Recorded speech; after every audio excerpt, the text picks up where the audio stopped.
지난주에 이어지는 시간입니다. 네. 저수지 게임이라는 영화가 있었습니다. 이제는 내려갔지만. 제가 제작자였습니다. 이제 내려갔기 때문에 제가 말하겠습니다. 근데 거기서 어떤 사건을 문제 제기했냐면 농협에서 210억을 대출한 사건이 있었는데 이게 권력형 비리가 아니냐 하는 문제 제기입니다. 간단하게 말하자면. 그런데 이 사안에 유일하게 관심을 현재까지는 구체적으로 가지신 의원님이 한 분 계시죠. 더불어민주당 김현건 의원님 자리에 나오셨습니다. 안녕하십니까? 예, 안녕하십니까? 네. 이게 이제 농협 대출 사건이다 보니까 본인이 그 의성 한우협회장 경님 하신 농민 출신으로서 농협 해가지고 눈에 꽂히신 거죠, 이게? 그렇죠. 그것도 예. 상호금융. 예. 예. 지난주에 이제 들으신 분들도 있으시겠지만 이제 일주일이 지나서 복잡한 사건이라서 제가 다시 한번 간단 요약을 하겠습니다. 농협이 2008년에 캐나다에 부동산 투자를 합니다. 예. 예. 그리고 나서 총 210억을 날립니다. 예. 예. 그러면 2천만 원도 끝까지 받아내거든요. 예. 은행은 200만 원도 끝까지 예. 받아내고 210억을 날렸으면 어떻게든 끝까지 받아내려고 했을 것 같은데 예. 그런 노력이 거의 안 보인다. 이상하다. 그렇죠. 예. 게다가 그 돈은 상호금융특별회계라고 하셨던 거죠. 예. 예. 그게 이제 생소한 용어인데 말하자면 단위조합. 예. 예. 그러니까 농민들 돈이라 예. 이 돈은 농협 역사상 투자해 본 적이 없는 돈이었는데 투자에. 그렇죠. 매우 안전하게 운행하는. 네. 근데 이 돈을 이때 유일하게 투자한다. 예. 예. 요 대목에서 꽂히셨다고 해요, 의원님은. 예. 아니, 이 돈을 왜 썼지? 예. 이 돈이 날아간 겁니다. 그런데 40년간 한 번도 적자를 낸 적이 없던 그 대목, 근데 요때 이제 적자를 낸 거죠. 2008년도. 예. 돈을 막 날리면서 얼마를 적자를 냈냐면 1,800억에 가까운. 예. 1,777억. 예. 1777억을 날려버렸어요. 날려버렸는데 이제 이상한 점들은 당시 농협회장이 이명박 전 대통령의 동지상고 동창 절친이고 예, 예.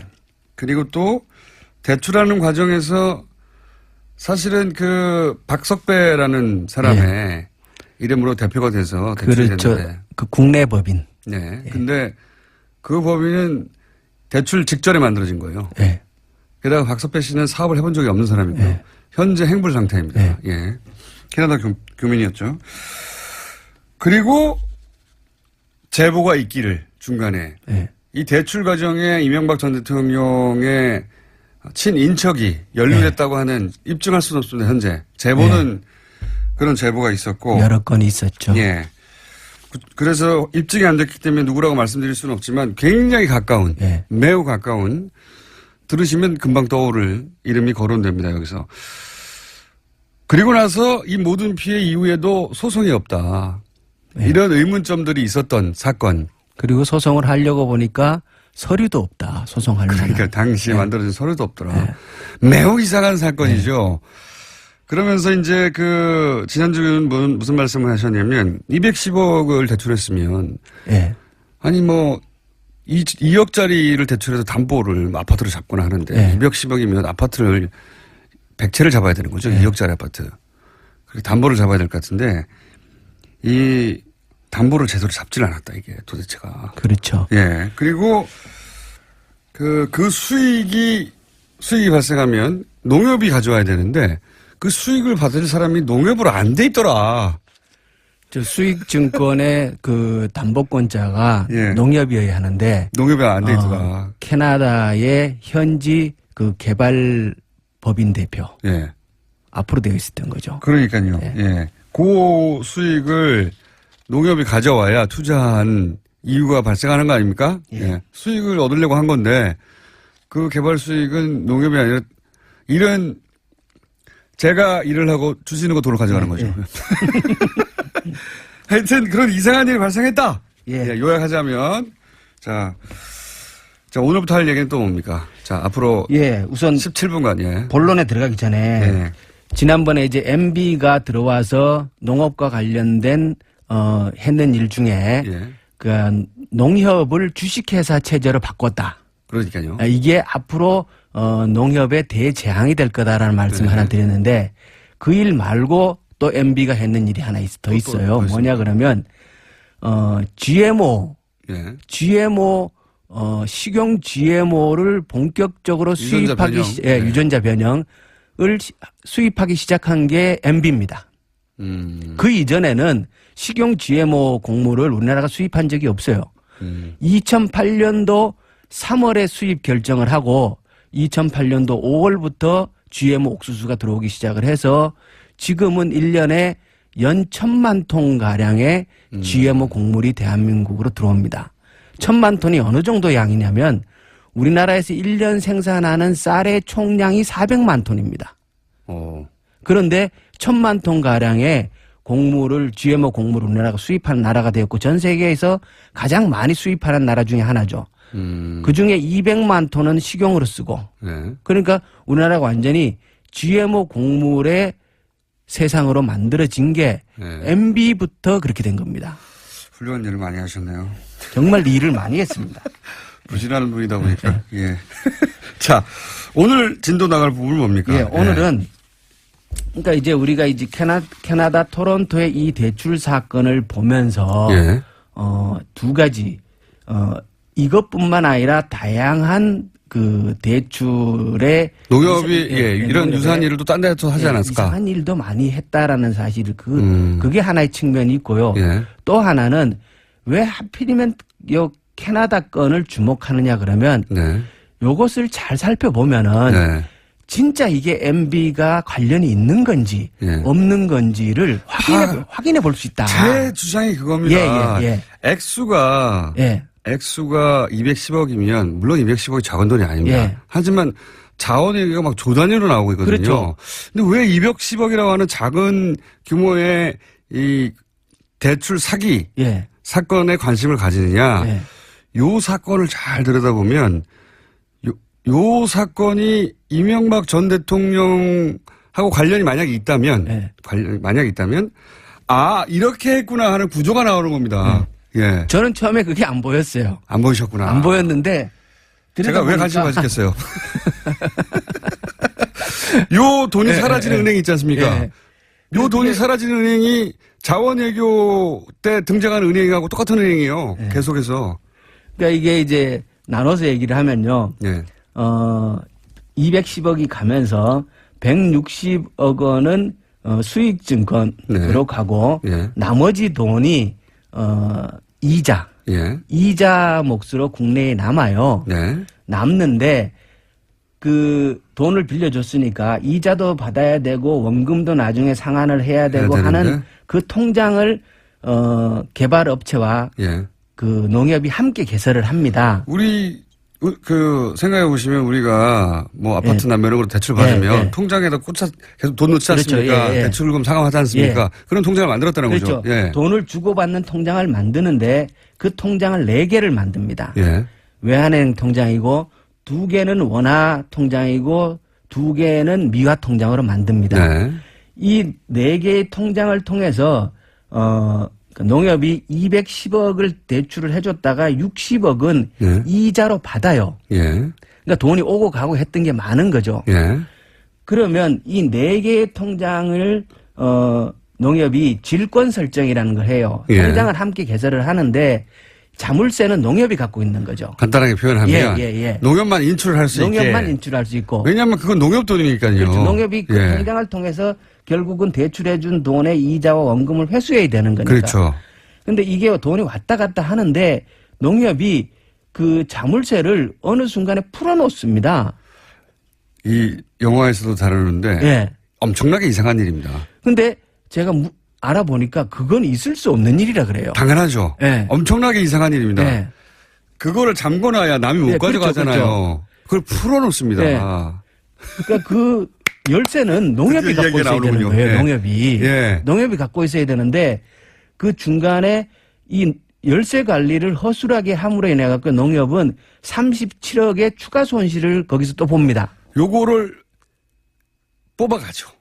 저쪽에서. 돈이 들어왔다가 캐나다에서. 나갔다 하는데 그 열쇠 관리를 제대로 안 해갖고 37억을 잃어버려요. 그 대목이 단순히 관리 부실이 아니라 이걸 왜 풀어줬냐 그러니까 하는 얘기가 사실은 캐나다 취재에서 계속 나왔어요. 네. 상식적으로 말이 안 되니까. 농협 측은 실수였다라고 얘기를 하는데 네, 업계의 얘기를 들어보면 그건 있을 수 없는 일이라 그래요. 실수 말이 안 된다는 거죠. 그거는 상식에 어긋나는. 그리고 그걸 풀어달라는 요청이 캐나다에서 와서 그걸 풀어줬다고 하는데 풀어달라고 하는 요청을 하는 것도 말이 안 되고요. 요청을 갖다가 풀어주는 것도 말이 안 되는 겁니다. 그리고 그래서 풀어진 기간에 복잡한 금융용어는 알 필요가 없고 자기가 열쇠가 있는데 그 열쇠를 줄 이유가 없는 사람한테 줘가지고 그 돈을 그 사람이 가져가게 만든 거예요. 은행이. 맞습니다. 여러분들 은행 가서 금고 열쇠 달라고 해보세요. 주나. 안 주지 몰라요. 그거 가져간 거예요. 이게 말도 안 되는. 근데 이제 이게 뭐 질권 해제니 재설정이니 이런 복잡한 용어로 나오다 보니까 헷갈리는데. 이게 아까 얘기했던 160억 원에 대한 수익증권에 그거에 대한 담보 설정도 안 해갖고 160억 원도 홀랑 날라다 먹었고. 그러니까 요 4개의 통장에 대한 열쇠도 관리를 제대로 안 해서 또 돈을 홀라당 날라. 다 날린 겁니다. 그래서. 이거는 이런 일이 요건에서 반복적으로 집중적으로 일어난다는 거는 상식적으로 이해할 수가 없잖아요. 하나하나도 일어날 수 없는 일이에요. 돈을 빌려줬는데 그 수익을 받는 사람 다른 사람을 해줘. 그렇죠. 그 다음에 열쇠를 자기가 쥐고 있어야 하는데 열쇠를 남물 줘. 말이 됩니까? 이 두 가지가 한꺼번에 일어난다는 게 그래서 모든 금액이 다 날아가는 거예요. 말하자면. 그렇죠. 결국은 그래서 다 날려 먹는데. 이게 안 이상합니까 이게? 근데 이제 요 4개의 통장. 그럼 결국은 4개의 통장의 거래 내역을 어디에까지 돈이 아까 60억의 이자를 받았다 그랬잖아요. 그죠? 그럼 돈이 어디에선가 들어왔잖아요. 그 4개의 통장으로. 그리고 37억은 또 날려버렸다 그랬지 않습니까? 그 37억은 또 어느 통장으로 나갔을 거 아니에요. 그렇기 때문에 이 4개의 외환은행 통장의 거래 내역과 그 입출금이 된 통장을 조회하기 시작을 하면은 그렇죠. 결국 우리가 만약에 MB가 연계가 되어 있다 그러면 그 MB의 흔적을 어떻게 찾겠어요? 찾을 수 있는 방법은 돈으로 찾아야 되는 거죠. 통장의 거래를 추적해 들어가는 수밖에 없지 않겠습니까? 그렇죠. 지금 말씀하시는 내용은 원래는 이제 돈 빌려간 곳에서 이자 내라고 만든 계좌, 그 계좌의 열쇠를 은행이 쥐고 있었는데 열쇠를 풉니다. 도저히 이해할 수 없게 풀자 이 돈이 사라집니다. 그렇죠. 사라진 다음에 어딘가로 입금됐을 거 아니냐. 그렇죠. 어디 갔는 곳이 있을 거 아니에요. 이거를 추적하려면 고소고발이 있어야 되는 거 아닙니까? 그렇죠? 그렇죠. 근데 왜 고소고발을 안 하느냐. 이게 영화의 내용입니다. 고소고발 해야 한다. 왜 안 하느냐. 계좌 좀 열어보자. 이거거든요. 농협이 그동안 이 고소고발을 안 했어요. 그러니까 지금은 이제 검찰이 수사 단계에 있으니까 이 4개 통장을 압수수색하고 거래 내역을 추적해 들어가면은 이 돈이 어디로 사라졌는지 진짜 MB의 연관성이 있는지 없는지를 확인할 수 있을 거라는 거죠. 그게 이제 영화를 만든 이유입니다. 요건 사건이 작은데 요 계좌를 따라가다 보면 요 계좌가 흘러가서 모여있는 곳이 어디 있을 것이고 그렇죠. 거기가 저수지에 있지 않겠는가. 조세피차라든가. 요 계좌가 그 저수지로 물이 들어가는 물꼬일 가능성, 이 물꼬와 연결되어 있을 가능성을 보는 거죠. 아니 영화 할 때 나오셨어야지. 영화 다 끝나고 나서 이제. 사실 영화를 다 끝났으니까 제가 이렇게 막 말을 할 수 있긴 합니다만 저수지 게임이라는 게 그 내용이에요. 그 내용을 사실 국내 언론 누구도 관심 갖지 않고 있는데 그냥 뭐 비자금 얘기, 추상적인 얘기 아닙니까? 어떻게 찾아요? 여기를 따라가면 비자금의 저수지를 찾을 수도 있지 않을까? 근데 왜 아무도 고소고발을 안 하지? 제발 고소고발을 해다오. 이런 요청이자 비명을 지르고 있는 거거든요. 그래서 제가 그 4개 통장에 4개 통장에 통장번호를 가져왔다는 거. 이거 4개 통장을 다 갖고 있으니까. 아마 조사를 하자. 조사를 해달라. 게다가 또 의심하는 것은 물론 대출과 그리고 대출을 해소하지 못한 그리고 나서도 고소고발을 하지 않은 전체 상황도 다 이상하지만 이 상대 거래은행이 RBK라는 것도 저는 대단히 이상한 겁니다. 그렇죠. 캐나다에서 하베스트 무슨 2조 날렸다 닐 2조 날렸다 이런 사안들 있지 않습니까? 초대형 자원외교 실패. 예. 실패 스토리에 단골 등장합니다. 이 은행이. 예. 항상 로열 뱅크 오브 캐나다가 등장해요. 그리고 로열 뱅크 오브 캐나다의 조세 해피처로 이게 빠져나가지 않았을까 이런 의심도 있는데 여기까지밖에 못했어요. 의원님 나머지를 하셔야 돼요 이제. 그건 이제 이 통장을 저도 이제 아직 그쪽까지 못 갔고 이 통장을 압수수색해서 거래 내역을 다 추적을 해야 되는데 제가 할 능력이 없으니까 거기서부터는 그다음에 검찰이 해야죠. 검찰도 아마 이 계좌번호를 갖고 있지 않을까 생각을 해요. 왜냐 그러면 농협의 서류를 다 가져갔다고 하니까 이제 만약에 없다면 드릴 수도 있고 그리고 요 기자분들도 오늘은 이해가 가셨을 거예요. 왜 자꾸 저수지 게임이라는 영화를 들고 사람들도 안 보는데 떠들어대고 이거 이상하다고 말해왔는지 이상합니다. 엄청나게 이상한 사건입니다. 그리고 그렇죠. 단초도 여기 있고. 그리고 이제 이 돈 추적해 보면 됩니다. 그거 말고 또 있다면서요. 꽤 많아요. 종류는. 종류를 그러니까, 한번 또 정리해 볼까요? 이게 이제 저희는 프로토타입이라고 부르거든요. 그러니까 해먹은 프로토타입이 아니었겠는가 초반에. 2008년도에 1,777억의 적자가 났다 그랬잖아요. 네네.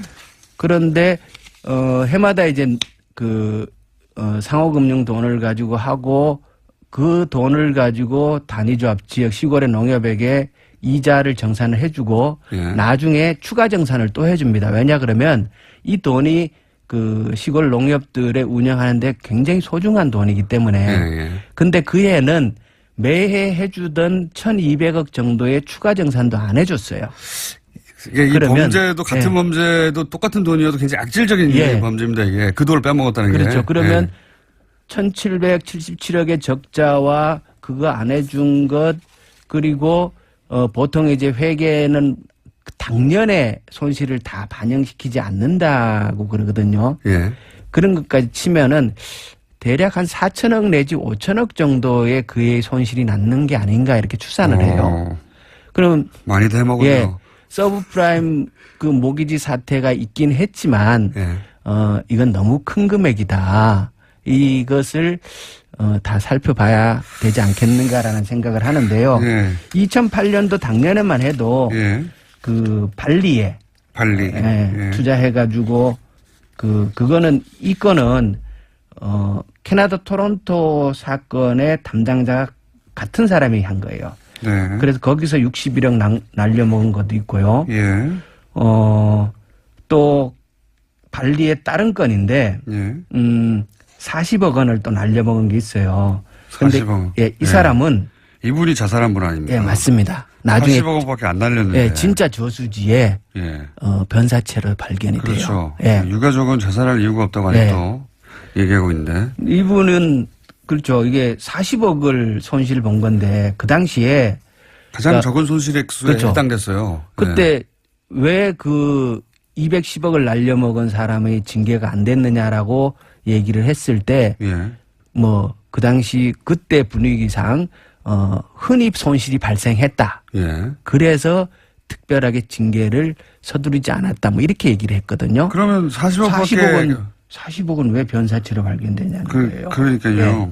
그리고 그 텍사스 유전 개발에도 참여했고 여기는 또 160억을 날려먹었고 이런 사례는 굉장히 많아요. 100억대 이상 대부분. 이분은 가장 적은 액수에 해당되는데 손실액 중에 치자면 40억.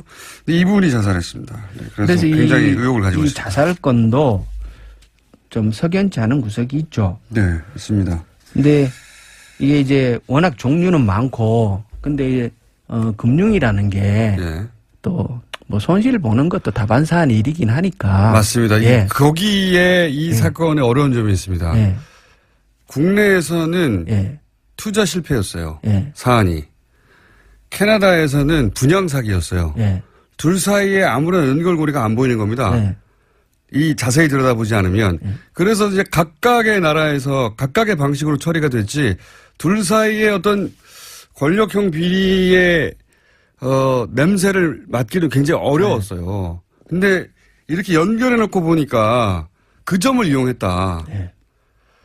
어차피 투자 실패라고 하고 뭐 투자는 실패할 수 있으니까 투자 실패라고 해버리면 많은 실패 중에 하나로 묻혀갈 것이다. 그렇죠. 누군가가 기획했다면 그런 네, 생각을 한 네. 게 아니겠는가. 워낙 이게 이제 많이 일어나는 일 중에 하나로 묻힐 가능성도 있고 그중에 어느 게 진짜고 어느 게 그냥 일반적으로 일어나는 일인지를 구별하기가 쉽지 않아요. 그러니까요. 어느 게 기획이고 어느 게 실제로 투자 실패인지. 네. 근데 요거는 기획의 냄새가 엄청나게 난다는 겁니다. 그렇죠. 아까 그 뭡니까 160억 원에 대한 담보 설정 안 한 것과 37억을 열세를 넘겨줘서 잃어버리 이 있을 수 없는 일이라는 거죠. 이거는 금융기관에 있는 분들 얘기를 들어보면 말도 안 되는 곱하기 말도 안 되는 걸 2번 연속으로 해놨다고. 번개 한 6번 정도 연속으로 맞은 거야. 말도 안 되는 소리라고 하는데 그게 일어났는데 하필이면 여기에 이명박 전 대통령 이름이 거론되고 주변에서 그리고 하필이면 자원외교에서 날려먹은 은행이 등장하고 그리고 누군가 한 사람 또 자살을 하고 이상한 구성 요소를 다 갖췄다는 겁니다. 그래서 지금이라도 그 4개의 통장을 압수수색해야 된다. 이 얘기를 다시 한번 강조를 드리고. 그리고 요거는 또 한 번 더 하겠다. 또 이야기가 더 있습니다. 네. 지금까지 김현건 의원이었습니다. 다음 주에 뵙겠습니다. 감사합니다. 예, 고맙습니다.